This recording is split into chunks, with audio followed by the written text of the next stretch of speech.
अस्सलाम वालेकुम दोस्तों, मैं हूं मुजम्मिल पाकिस्तानी। दोस्तों, सोशल मीडिया पर एक वीडियो बड़ी स्पीड से वायरल हो रही है। जी हाँ, उस्मा बुखारी की वो वीडियो है जिसको किसी ने लीक किया है। दोस्तों, ये कैसा वक्त आ गया है कि नून लीग की एक खास रहनुमा और मरियम नवाज की करीबी साथिया भी है। दोस्तों, उस्मा बुखारी ने यह बयान दिया है कि ये जो वीडियो वायरल हो रही है, इस वीडियो से उसका कोई ताल्लुक नहीं है।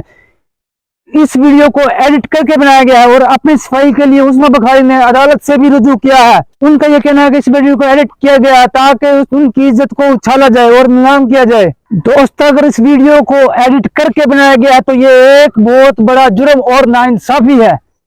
दोस्तों, कुछ ऐसे ही मामला पाकिस्तान की एक बहुत बड़ी पार्टी पीटीआई, जो कि इमरान खान की पार्टी है, ऐसे ही मामला, ऐसे ही वीडियोज पीटीआई की भी लीक होती थी तो नून लीग वाले पीटीआई को तनकीद का निशाना बनाते थे।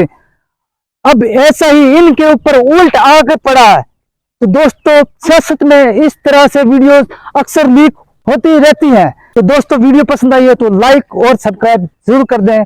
दोस्तों, मैं हूं मुजम्मिल पाकिस्तानी। ओके, खुदा हाफिज।